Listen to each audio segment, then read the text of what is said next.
Cleveland, Labor Day weekend. 3 furniture stores competing side by side in a strip mall. One of them puts up a great big sign.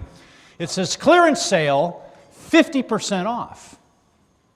Well, not to be outdone, the competitor at the other end of the mall, they put up an even bigger banner. It said, clearance to the walls, 60% off everything in the store. Well, this guy that owned the little store in the middle of the mall, he's unlocking his doors in the morning. He's looking at these 2 big banners, and he didn't quite know how to retaliate because he didn't have a lot of money to spend on advertising. So he went out, he had a small sign made, he put it up over his door, it said, main entrance. The Guerrillas don't get mad, we get even, because unless you fight back with everything you've got, folks, you do not stand a chance. There is someone right now conspiring to take away your customers, take away your livelihood, take away your business. You are not paranoid. They really are out to get you. It's a jungle out there. In case you haven't noticed, a number of the trends that we're tracking, if you want to take some notes, there's handouts on your table there. One of the trends that we're seeing is, of course, a lot of economic uncertainty in the marketplace. The stock market just gained 128 points last week. Now it's down another 100 points again. Nobody knows quite what's going on there. What's going on in your business is that people are ordering fewer units more frequently and at lower price points. This is direct from Greg Kenson at Mind's Eye Graphics. Are you here, Greg? Out there. And so it's become more difficult than ever for you to forecast. If you notice that this is a trend, your customers they're just business is kind of picking up. The recession is officially over. Yeah, well, 15 months ago. Who's keeping track of those numbers? Who here feels like this guy? Sales are up, then they're down. Oh, no, then they're up. Oh, then they're down. And it's crazy. It's just so uncertain. In addition, competition becoming more and more ruthless. You have competitors that are just giving the product away just to keep their presses running and the people working. I've noticed that the service, did you notice on the flight out here that the service on the airlines is not what we're accustomed to? I was on US Air going to Chicago, and it was $25 to check a suitcase. I wanted $1 for a cup of coffee, $2 for a Coke, $3 for a pillow. What's next? During the safety briefing, they say, in the event of an emergency, an oxygen mask will drop from the compartment above your head, and insert a credit card, and oxygen will flow to the mask. What is next? Now, customer expectations are part of this equation too. Southwest Airlines, they have created a powerful competitive advantage by doing something that they've always done. Bags fly free. Brilliant. Bags fly free, and people will pay a premium to buy the ticket just because they don't want to deal with the extra accounting and cough up the extra 25 or 50 bucks. Customers expect more from you too. The technology has gotten better, the print quality has gotten better, the resolution is better, the speed is better, the inks are better, everything is better. And so they expect more and more and more and more and more and more and more from us, and they want you to deliver it when? Yesterday is the right answer, right? So that, they can understand inkjet, blown up to 3 meters across, and they expect it to be, 1200 DPI as well. So we have to manage that, and this has put a lot of pressure on prices and margins. And this is a very serious problem. I think this is why the Japanese economy stayed in the toilet for 10 years, and it's happening here in the United States. Businesses are all drinking the same Kool-Aid. They're joining this race to the bottom to cut their prices because they think they have to be cheaper. They don't know any better. They don't know any other way to be competitive. And especially small operators, boy, the mom and pop shops out there are just getting clobbered. And so today, we're going to share with you 3 ideas. I'm going to show you how to do the math to make sure that you're selling at prices that are reasonable and that are responsible. We're going to show you how to sell the total product rather than just selling on the basis of price or selling on the basis of technology. And then we're going to show you how to realize the unrealized profit in your operation, where you're leaving money on the table, and to be able to sell to the same products and services to the same customers at higher prices. Would that be useful to you? Now, I saw here's a sign of the times right there. It says, now hiring losers, $6 an hour. So if this graphics business thing doesn't work out, maybe there's a future for us in fast food. Your salespeople always think that price is more of an issue than it really is. First of all, because they always ask you to cut your price. They always do. Why do buyers ask you to cut your price? Because it's their job. Right answer, right? They've got to ask. And when you say, no, that's the price, then they can say, okay, well, at least, I've done my job. And we'll talk more about that a little bit later. It's also an issue because many times, you look at these big presses, and maybe presses isn't the right word for them. These big machines are $2 million, $3 million a piece.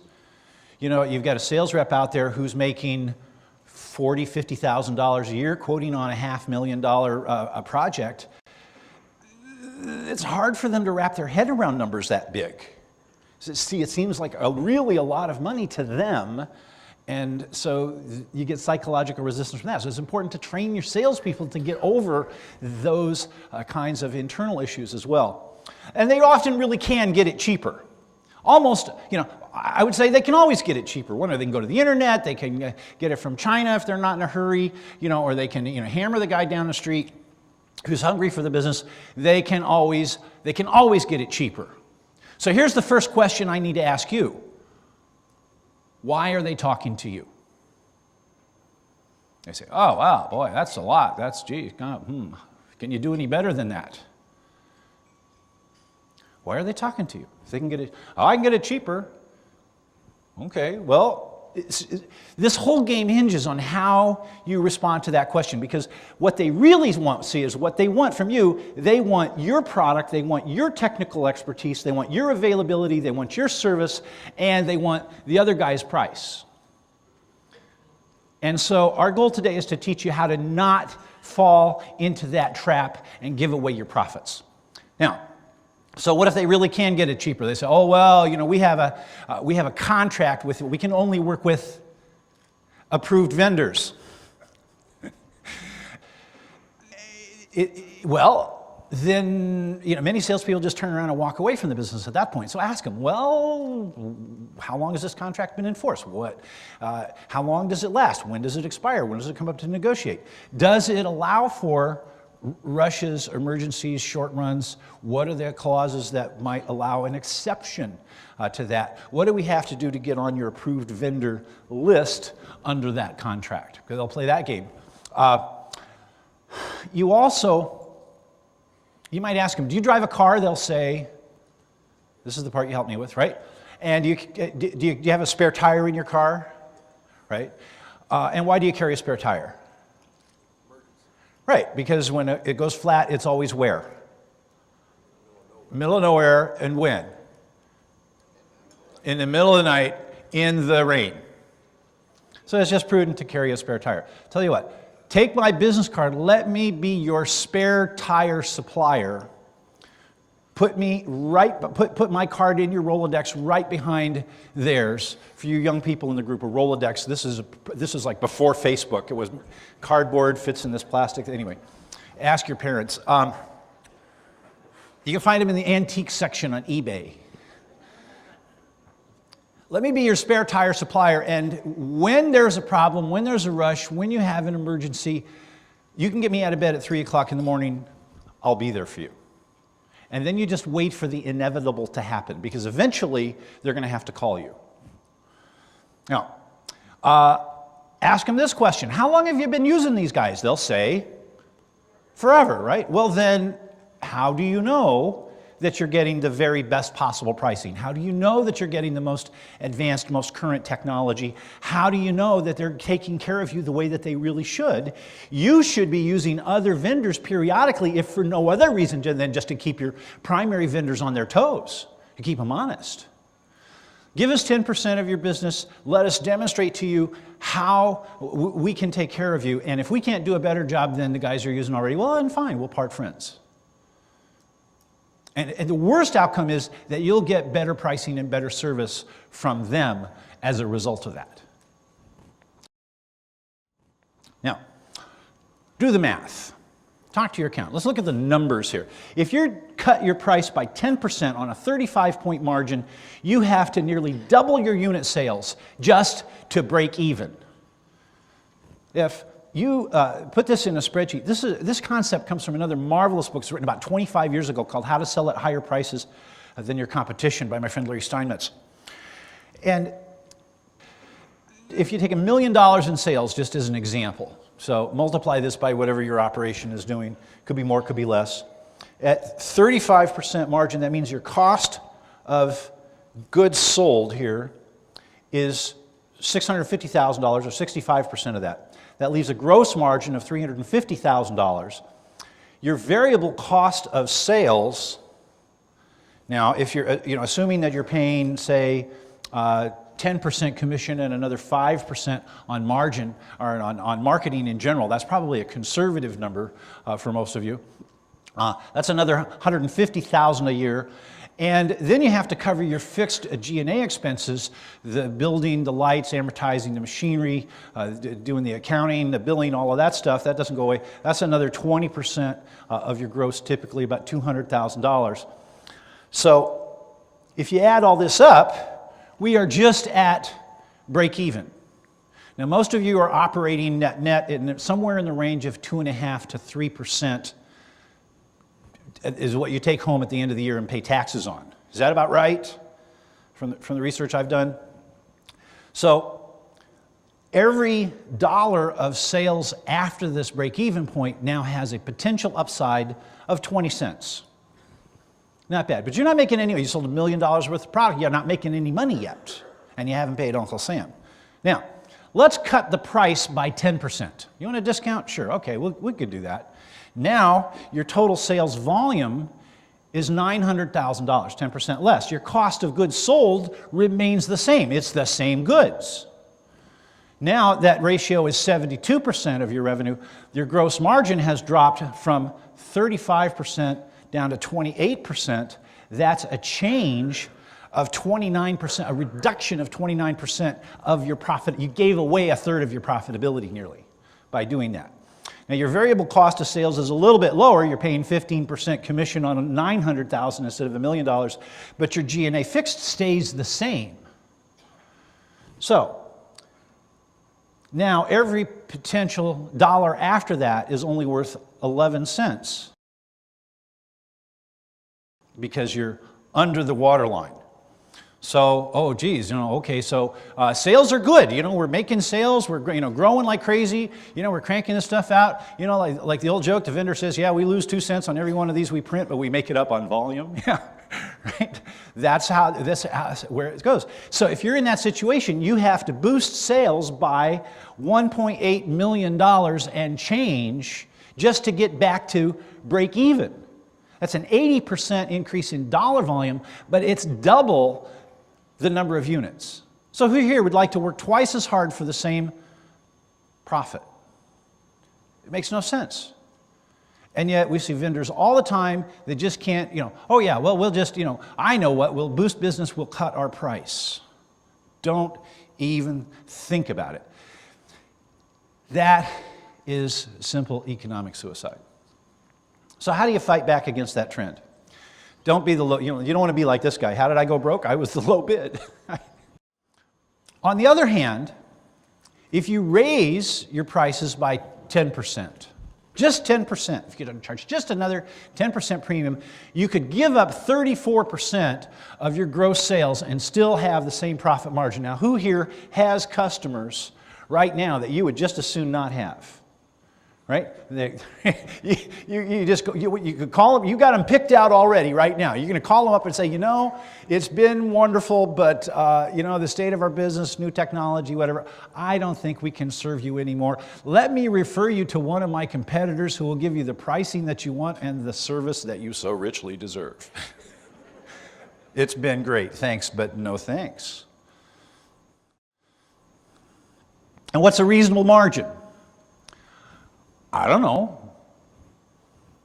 But the important question I checked into the Marriott Hotel here on Tuesday, and I was traveling with Heather Lutzy. Who here went to her seminar yesterday? Wasn't she fabulous? Would you agree by applause? Was she great? Yeah, she was a super job. And so she checked right in and went off to her room, and then I went to check in and they didn't have a reservation for me. So I'm like, oh geez, I seem to remember there's some kind of snafu with this. So let me get my laptop out and check my notes, and I'm trying to fish through my email and trying to figure out the internet connection and all this stuff. And then I realized, wait a minute, I'm asking the wrong question. The question isn't where's my reservation, which hotel should I be at? The question is, do you have availability? Because when I'd originally tried to get a reservation at the Marriott, they said they were full, and so I had a reservation at the Hilton instead. And he said, yeah, we have availability. I said, well, great. Well, then give me a room, boy. And I realized that how many times does that happen? You're just asking the wrong questions. So the question isn't whether or not you're too expensive. The question is, what is a reasonable margin and what reasons can you offer to justify the prices and the margins that you earn? Now, another important question is, who decides? If you're discounting, who decides what's a reasonable margin? The customer does. And so you just lost control of your business right there. You don't own it anymore, now the customer owns it. Who controls your pricing? Is it your internal team? Is it your sales manager? Is it you personally if you're the owner? Is it your accountant? Or are your salespeople free to negotiate prices on the street? If so, do you pay them in a way that's consistent with that strategy? Because that can work for you depending on your business model. We'll talk about that later too. But you better have a very, very good reason to justify your price. And most salespeople don't even do that. They don't even offer a reason why they're discounting. A company in Atlanta just completed a study, 2,500 salespeople, 68% of them would voluntarily cut their price without being asked. What's the clinical term for that? Stupid. Right? Oh, well, normally it's $700, but we can do it for you this week for $500. Oh, yeah. And instantly the customer becomes suspicious. Well, wait a minute. If you guys are so great, then why is it cheap? Why are you giving it away? Hold on. Hold the phone a minute. That can work to your disadvantage just as easily. And you're always, never forget this, you're always training the customer how to buy from you. Write that down. You're always training the customer how they can buy from you. And if you volunteer discounts and bundles and throw in extra services from the get-go, that's what they're going to expect in the future. So what do you say when they ask you to cut your price? They might just say, that's expensive. And this is where most salespeople jump to discounting. Okay. Expensive compared to what? Well, we got another quote from the guys down the street that's 15% less. Oh, okay, we'll match that. Wrong. If they wanted to buy from the guy down the street, they would have already. Why are they talking to you? So instead of defending, being defensive or discounting, you say, yeah, that's right, it is expensive. Whew, this machine that we're running cost us $2 million. You think the inkjet cartridges for your little HP desktop are expensive, you should buy this stuff by the 55-gallon barrel. It's expensive. On the other hand, if you compare what we can do with digital technology today to the old days when we had to use film and screens and do all that by hand to get the same effect, it's a fraction of the cost of what it was even 5 years ago or let alone 10 years ago. So it's all a matter of perspective. Or this is my favorite response. We have no argument with those who sell for less. They know best what their product is worth. Yeah. Have some fun with it. Or you might get this one. Well, if you give me 20% off right now, I'll sign the deal right now. Have you had that happen? Right? Well, ask them this question. Do you make that same offer to your customers? No. Well, then why are you asking me to do that?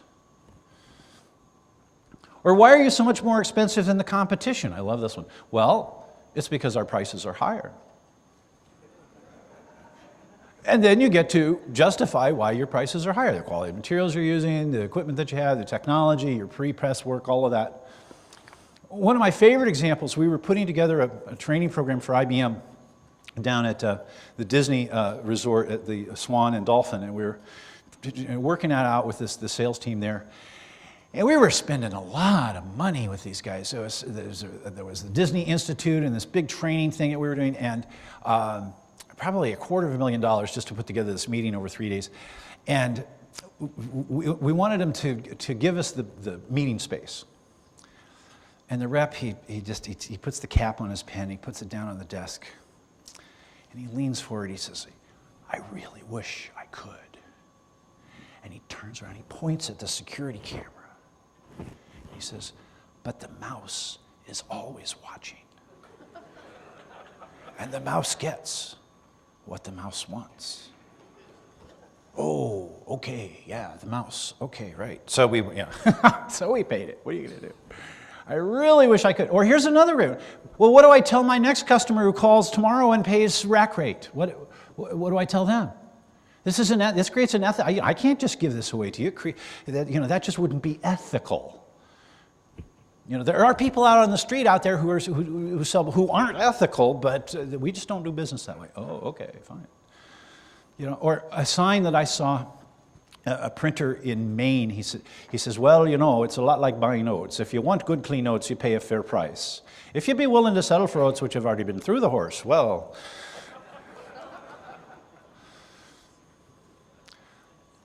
Or just tell them point blank, you know what, I'd rather justify my higher price now than to have to apologize for poor quality later on. Mistakes happen. And sometimes we want this to be perfect all the way through. It takes us typically an extra 20% longer to run a job than most of our competitors. And it's because we have this very, very rigorous quality control system where ISO 9001, et cetera, or whatever your policy is in your organization. And explain that to them. And there are costs involved with that, but that way we're able to guarantee the quality of our work 100%. But it costs more. Or ask them this, well, what makes you think I wouldn't give you the very lowest available price right up front? What kind of person do you think I am? You think we're trying to cheat you here? Come on. Oh, and then they'll back off. You're always training the customer how to buy from you. The second idea I want to share with you today is to sell the total product. And this comes from another marvelous book called The Marketing Imagination by Theodore Levitt. And at the center of this model, the core, is what Levitt calls the generic product. And this is the actual physical stuff that you're selling. It's undifferentiated, it's unbranded, it's interchangeable, it's generic. And in the domain of the generic product, all things being equal, price will always become the battleground. And you cannot win that game. There's always someone somewhere with deeper pockets who can give the product away and still stay in business. You can't win there. Now, the good news is that the customer brings to the transaction a set of expectations. Because it doesn't take any brains to sell on price alone. Like this guy says, this DVD player sells for less than DVD players costing twice as much. Train your salespeople, give them some product knowledge so that price doesn't always become the battleground. And you don't want these people as customers. There are several reasons why you don't want price shoppers to buy from you. They gobble up your capacity, for one thing. They do all the complaining, you've noticed that. They require you to stock up, you buy special feedstocks for them, and or you do a long run and they want you to manage the handling of the product to them, and then they come back and blackmail you on price after you've made that investment, and then they forget to pay. Talk to your accountant. Anybody on your books who are more than 150 days in AR, cut them off. That has already eaten up whatever margin you had, even if you're maintaining a healthy 35 points plus.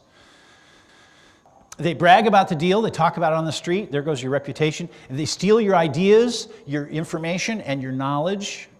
Right? So you go to them with a very great creative idea, and then they'll shop it down the street, try and get it cheaper. And worst of all, you establish a precedent that's almost impossible to overcome.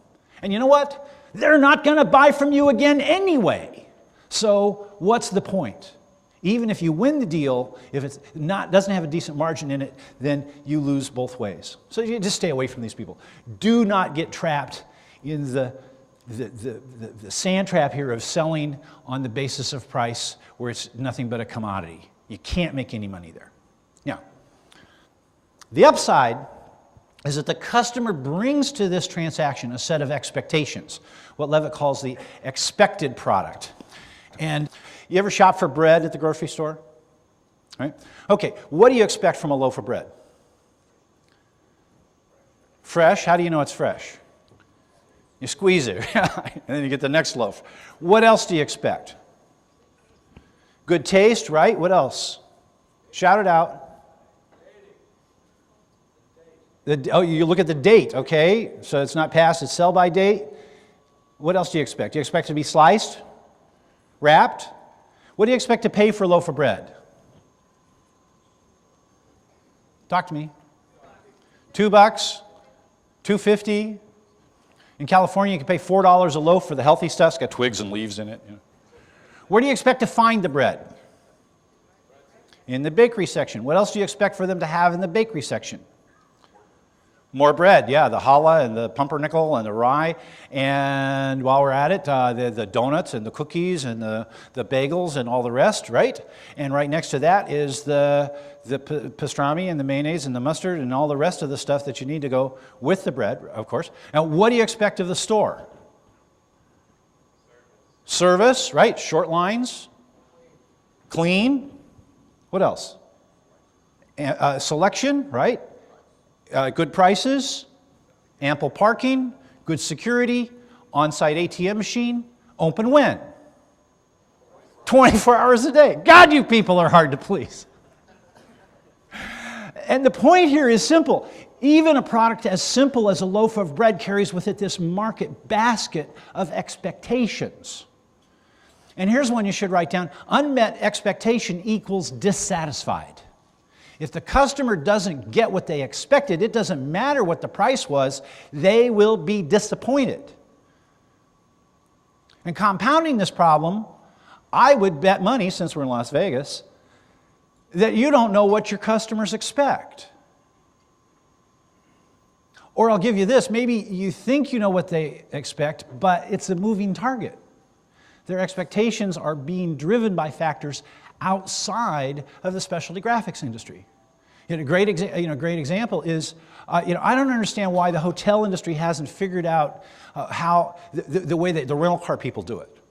Right? I get off an airplane, I go to the Hertz bus, they drop me off, here's my name up there in lights, and a late model luxury sedan with the keys in it and the engine running and the air conditioning on, and I just get in and I drive away. Because I belong to their club. I have their card, they know where I live. Right? I pay extra for that. Then I drive to a 4-star, 5-star luxury hotel, doesn't matter, Marriott, Westin, New York for that matter, and I have to stand in line. And do you have your ID and your credit card, Mr. Wilson? And I'm sorry, the room will not be ready until 3 o'clock. It's like, but you can have a seat in the bar and wait. That's why I'm an alcoholic. They just can't. Why can't they figure that out? See, even hospitals now are taking a lesson from the hotel industry. Companies like Health South, Humana, particularly in their birthing centers, they are now offering valet parking at the emergency room. Because when your contractions are 5 minutes apart, you don't want to have to look for a parking space. Brilliant. Right? So figure out what your customers expect. And the best way to do that is to ask them. Ask them about their last experience. Ask them who they've been buying with. Ask them for the worst experience they've ever had with a vendor like you. Ask them what they expect. What criteria will they use to judge your performance on your product? And then make sure that you deliver 100% of what they expect. And if they expect more than what you're charging for, then what do you have to do? You have to charge for it. Ask them, before you quote the job, you go over all the specifications and then ask them, well, what do you expect? What would you expect to pay for 750 color vinyl banners with pole pockets welded into them? So, I don't know, $70,000? I'm pick a number out of thin air. They will surprise you more often than not. The number that they expect to pay will be less than what you would have quoted. Boy, that's an eye-opener right there. The expected product. Make sure you sell that. Don't violate their like this guy. He says, "I know it's technical support, but for $3.50 a minute, I expect you to talk dirty." Oh, I see some of you have been on that hotline, right? See, because what the customer really wants from you, they want 2 or more vendors. No one can stay in business and just depend on one vendor. They've got to have a backup. They want technical and design help from you. They want on-time delivery. They want to minimize their own downtime if your products are critical to their operation. Sometimes they want to buy what they've been told to buy, no substitutions, no exceptions allowed. They want to feel like they're doing something. It's their job. That's why they ask you to give them a discount. They've got to get the best deal that they can. But they also want to minimize inventory and carrying costs. That's why we're seeing workflow management, or what's the term I'm looking for? Materials management, just-in-time delivery, distribution management, where you design, create the product, you digitally distribute it to 50 different cities, the production occurs there, and then it's warehoused locally, and the customer gets it just in time. And now they're not overprinting, beyond the expiration date of the point of purchase materials and throwing away $500,000 of collateral that they can't use. That's the future of this business. They also want certainty on mission-critical items. When it absolutely, positively has to be exactly right, they need to be able to trust you with that. They want to avoid over-engineering the solution. Sometimes, they don't need a durable sign. They just, they need foam core, or they just need, a flimsy fabric flag, and it's going to work just fine for them. Don't oversell it. They also need timely and accurate billing and accounting. They need predictability and consistency when they're doing, like a museum that's doing several promotions over the course of a year. And they need to maintain their branding internally. And they need responsive, courteous, timely action from vendors when they have a problem. When they need help, they want you to be there for them. And don't forget this, they need to look good to their scorekeepers. Never underestimate the value of just making your customer look good. Now, the next domain in the total product is the augmented product. And this is the 13th donut in a baker's dozen. This is where you get beyond their expectations and into the wow category. On Monday, when we arrived here, Heather and I went to tour a company based right here in Las Vegas, right down the road in Henderson, Zappos. Who here has bought shoes? Ladies, you ever buy shoes on Zappos.com? Great company, incredible, amazing. At a very minimum, this company is the new model. I think they're going to bump Nordstrom's as the new model for the gold standard and exceptional customer service.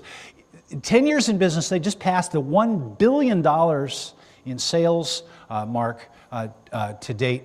$1 billion company, and their whole operation is built on 10 core values. And value number 1 on the list is wow the customer at every opportunity. Wow the customer at every opportunity. Number 3 on the list was create fun and a little weirdness. And for about $45, they'll send a van to your door. They'll pick you up, you can take you down there. They'll give you the whole tour, introduce you to the management team, walk you through the whole facility, answer all your questions. They'll show you everything. It's very, very worthwhile if you get a chance to do that. Go see their operation. A lot of good lessons to be learned from them. And one of the things that I took away is that these guys, how many people sell shoes on the internet? Hundreds. But these guys in 10 years have come to absolutely dominate that category. And they are not the cheapest. More often than not, you can buy the same shoes down the street at a brick and mortar retailer. So we want to look for ways to augment the product. And there's lots of ways that you can do that. A customer will pay more. If you turn to the next page in your handout, there's a checklist there. I'm just going to go through these real quick so you can check off the ones that you might be able to use to justify your pricing. People will pay more for quality. Of course, that goes without saying. They will pay more for authenticity, the real deal, the genuine article. Can you use inkjet technology to print directly onto leather? Wouldn't that be nice? Right? For a customer like Harley Davidson would be a typical example. They will pay more for stability. How long have you been in business? Do you tell that story? Have you been around for 40 years, third generation family-owned company, all of that. They will pay more for reliability. So you want to demonstrate that they can rely on you to return your phone calls, for example. Do you show up for appointments exactly on time? That's part of your marketing. It sends a message that they can depend on you. They'll pay more for social or ecological values. One of the people that I met on the floor yesterday, we had a really interesting conversation about what's happening with the price of paper. Price of paper has gone up twice now this year, more than a 10% increase.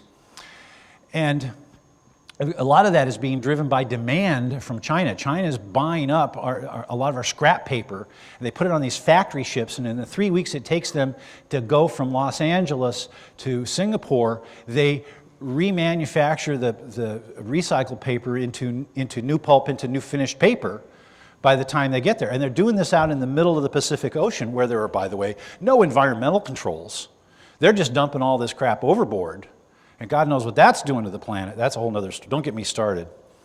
But Stephen Loudon, his company is Tri-Cell Tri-Panel, and they make this corrugated product that is like hard as plywood. If there was a karate expert in the room, we could have him try to break that thing. And he gets a 25% premium for his product over and above the next competitor of his right down the road. A 25, because he sells this whole story. It's 85% recycled content, 100% recyclable, and it's more durable than foam core at about the same price. You can make structural items out of it. It'll support canned goods, that kind of stuff. You print on it, very nice, and it's very, very, very green. 85% of American consumers said that they would pay a premium of up to 40% to buy green products. So make that part of your story. Print the little triangle in the corner of every item that goes out your door. And of course, ask your customer for permission. And I would be shocked if they object. So that you become part of this ecological sensitivity. Customers will pay more to deal with knowledgeable salespeople. Have you ever done a business, or you've been in a retail store where the guy behind the counter has to ask a question like, Mr. Colton, do we stand behind our products? I don't, to train these people. They will pay more for your reputation. They will pay more for partnership. If you can work some kind of joint venture with them. They will pay more for consistency. McDonald's, about 25 years ago, have you noticed that their French fries are pretty much exactly the same no matter where you go in the world? That's because 25 years ago, they engaged a company in Idaho, R.J. Simplot and Company, to genetically engineer a new potato. It's called the Burbank Russet. And this potato it now accounts for about 75% of all the potatoes consumed in the United States. And it has the perfect combination of moisture and sugar and length, the way that it cuts, the way it fries up. Because McDonald's has built a lot of their business model around this obsessiveness for consistency. And you know what? They've done the same thing to their restrooms. No, they didn't genetically engineer restrooms. Who is the customer at McDonald's, typically? No, kids can't drive to McDonald's. Who's mothers of young children? And those of you who are moms and you have young children, what are we always looking for? A clean restroom to change the baby, right? So McDonald's a number of years ago, they figured that they got this information from their own customers. Customer says, boy, wouldn't it be nice if we could count on you to always have clean restrooms. If they were as consistent as your French fries, we'd go there all the time. Now they check their restrooms every 15 minutes in every restaurant everywhere in the world. Consistency. And people pay more for that. People will pay more for customization, and this is an area where you can blow them right out of the water every time. Using some of the technologies now, say with data-driven, variable data products, where you can very quickly print a set of room keys or signs for an apartment building that are serially numbered, or parking permits, or well, you know more about your products than I do. This ability to combine digital technology and inkjet printing to create one-of-a-kind custom items and products for customers. It's huge, and you can charge more for that. They'll pay more for authority. We just gave an award this morning to a colleague of yours who has been writing articles their whole career. Can you do that? Can you write articles for your local newspaper, for the trade magazines that serve this industry? Just go across the hall, introduce yourself to the guys in the press room. If you have an idea for an article, they would love to talk to you about a submission, and now you become an authority in your business. They'll pay more for popular items, like the iPhone, probably the most influential, the most amazing product introduction in the last 50 years. And they sold more than 1 million iPads the first week, Apple has done. So, popular products. They'll pay more for exclusivity. They'll pay more for products they can't get anywhere else. They'll pay more for scarcity. So, are you the only vendor in your market that can print on aluminum? Or who's willing to take on a project to print, say, directly on glass or other scarce materials. They'll pay more for disposal. Who's going to take care of your old mattress, your old tires, your old computer, and recycle it in a responsible way? Can you offer that service as an extension to your customers? They'll pay more for innovation. They'll pay more for miniaturization. Can we make it smaller? They will also pay more for ruggedization. So instead of just selling them, say, banners made out of calendared vinyl, maybe a more durable material like Gator is going to work better for them and hold up longer. Or maybe talk to them about engraved metal signs or other kinds of items that they can reuse year after year after year if that's appropriate for them. They will pay more for availability because they want it when? Yesterday, yeah, so if you can deliver it now. They'll pay more for delivery. This is how FedEx stays in business when it absolutely positively has to be there overnight. They'll pay more for expediting. So if when they hit you with a rush at the last minute, do you charge for that? Make sure you do. They'll pay more for flexibility. I had a great conversation yesterday with, I can't read on this shiny, Jody from Flexcon. Are you here, Jody? She was saying, Flexcon, they supply mostly engineered film stocks to your industry. Their competitors would be Avery or 3M. But you can call Jody and they can engineer a product for you that's going to get the job done, and their minimum is 500 square feet.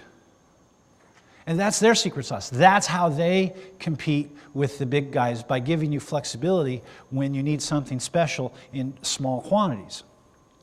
They'll pay more for financing. They'll pay more for advanced technology. They'll pay more for a product that arrives in perfect condition. So if you have to ship it, make sure that it's crated correctly. Make sure when it's uncrated that their POS materials aren't damaged or broken or dented. They will pay more for problems to be fixed quickly. Like this guy here, the pest control guy says, you really should have called me sooner. It kind of has a mouse problem. No, this is Las Vegas, I guess. Everybody has a swimming pool here. They will pay more for products that are environmentally friendly. And I already told you about Steve Loudon's products there at Tricell. Another great example that was given to me by Lynn Kinsey and her shop, Stella Color in Seattle. A big splash page on their website. We're certifiably green. They were the first SGP certified printer in Washington State. And this SGP certification is not just using recycled paper. To get that certification, they have to monitor their waste stream. They have to document and verify how much tonnage they recycle every month. They look at installing energy savings to reduce their electricity consumption. There's a whole bunch of parameters that go. She said she had no idea what she was getting into. It was a lot of work, but in the long run, it's actually saved her a lot of money. Boy, and in these tough times, where every dime, that you can bring to the bottom line counts, being green counts double for her and her business. They'll pay more to benefit a third party. That's why we pay $4 a box for Girl Scout cookies. And they'll pay more for local sourcing. 82% of businesses surveyed said that they have consciously supported local or neighborhood businesses. So, encourage your customers. Buy local. It'll cost a little bit more, but that's why we're here to serve you. You don't have to send it off to New York or LA or Atlanta to get it done. They'll pay more for prestige brands. And they'll pay more to do business with a referral. So if you have a customer who has referred you to another prospect, that prospect will pay a premium to buy from you just because of the confidence that's transferred over in that relationship. They'll pay more for reduced liability. Maybe you've seen this in the news recently, the latest Chinese toy recall. This is,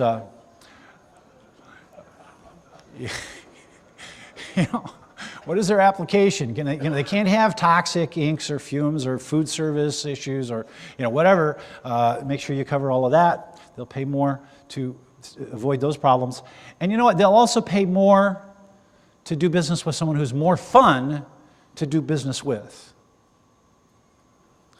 So check off how many of these can you add to the expected product to augment what you're offering. Many of these things are probably things that you're already doing already. You're just not taking credit for it. You're not building it into your pricing, and you absolutely should. It's not rocket science.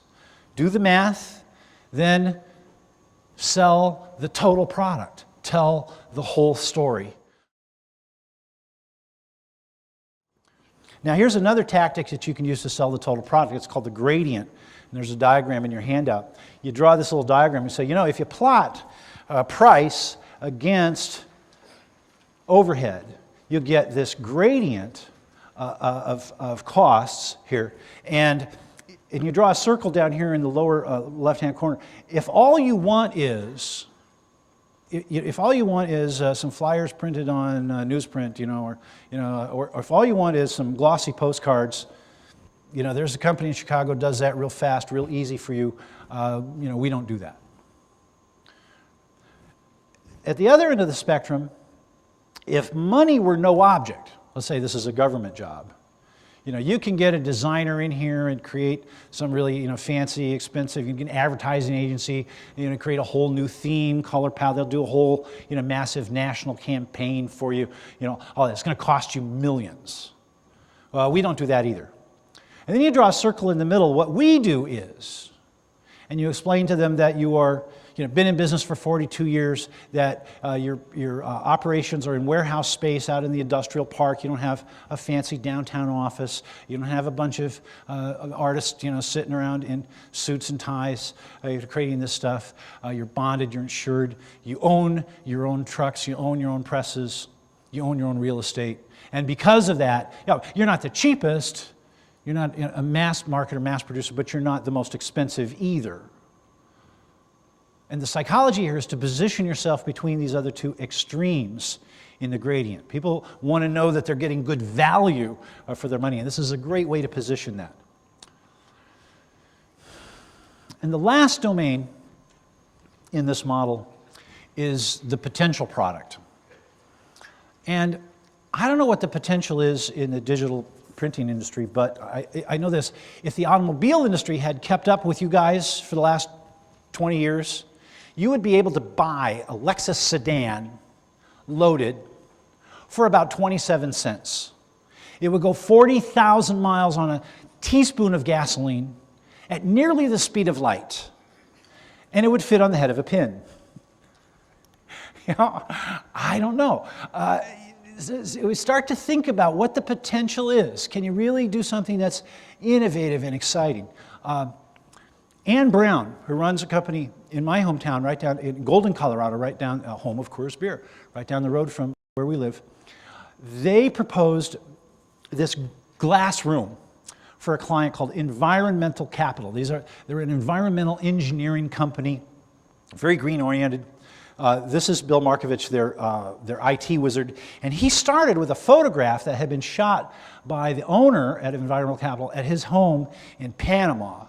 And they suggested that they turn this into, literally into a glass room. And so they did. Here's Ann showing the graphics and an actual glass proof to the client as the building was going up.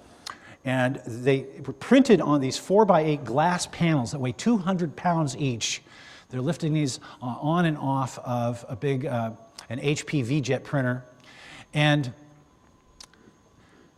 they installed the panels here as the building was coming together, and there's the finished product. Absolutely stunning.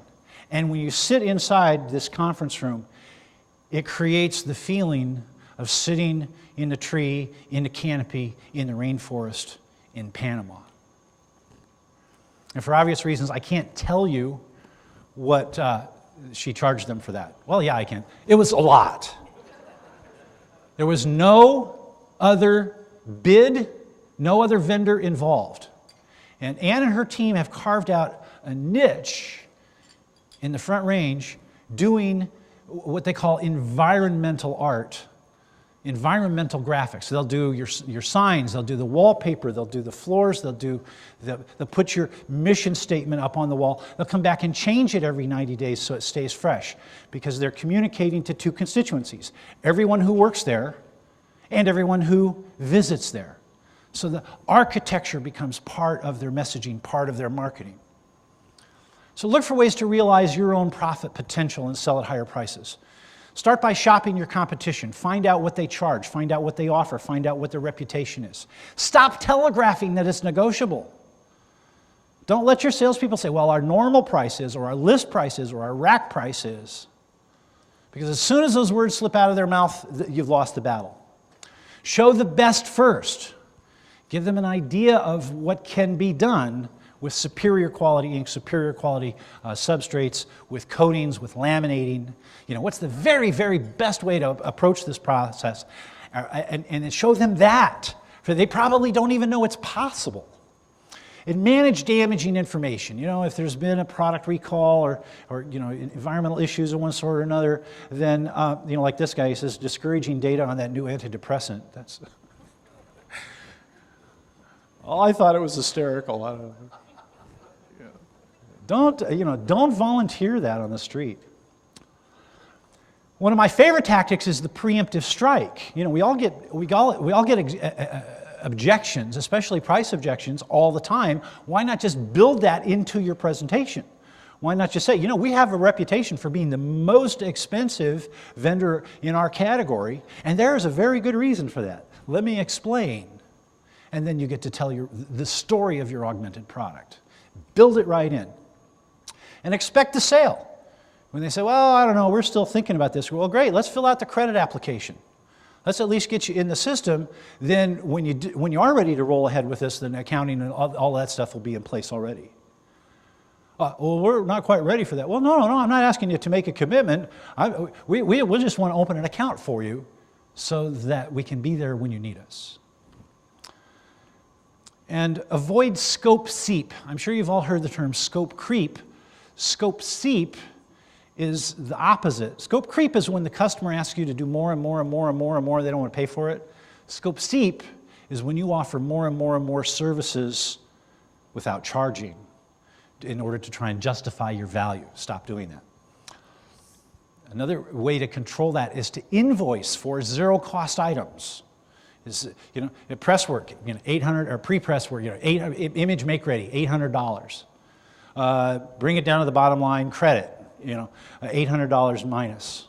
So that they look good to their scorekeeper. So they can add up, oh, well, look at what all this price included, so that you're not comparing apples to apples with your competitors. And negotiate terms, not prices. There's this law called the Federal Acquisition Regulation, which applies to all government agencies, and many large companies now subscribe to this policy as well. And it's called the FAR Act. Google it, read it. And it says that if you offer, any discounts offered must be taken. So if you offer 3% net 10, or 5% net 30 in your accounting, they have to take that discount. And that way you can charge more on the top line and still win the business. And offer bonus goods or services instead of cutting your price. When you cut your price, you're giving away cash. Offer, give them a 5% overrun or 10% overrun. Once the setup is in place, and all we have to do is push the button and put more paper in it. And how about if we, I can't change the pricing because I don't control that, but I can give you an extra, 5-10% overrun. Would that be okay? And they go, oh, wow, okay, that's fine. Now you're earning 65 points on that difference instead of giving it all away. And guarantee everything. One of my favorite examples is a trash service in Fort Lauderdale, Florida, Sunshine Trash Service. Right on the side of their trucks, they get this big wrap on their trucks that says, "Your satisfaction guaranteed or double your trash back." I love it. And here's a homework assignment for you. Sit down with your sales team. Whatever your price is now, double it. The next quote that you write, the next proposal that you put out, take the price, double it. Then sit down in your office in a role play. One of you becomes the customer who is shocked breathless when they hear the price. And the salesperson's job is to justify this job at that doubled price. And practice that until they feel comfortable making that presentation. Then when you send them out on the street, they sit down in front of the customer. Now it feels like a bargain for both of them. And everybody loves a bargain. That's my time, ladies and gentlemen. Thank you. Go get them! Thank you.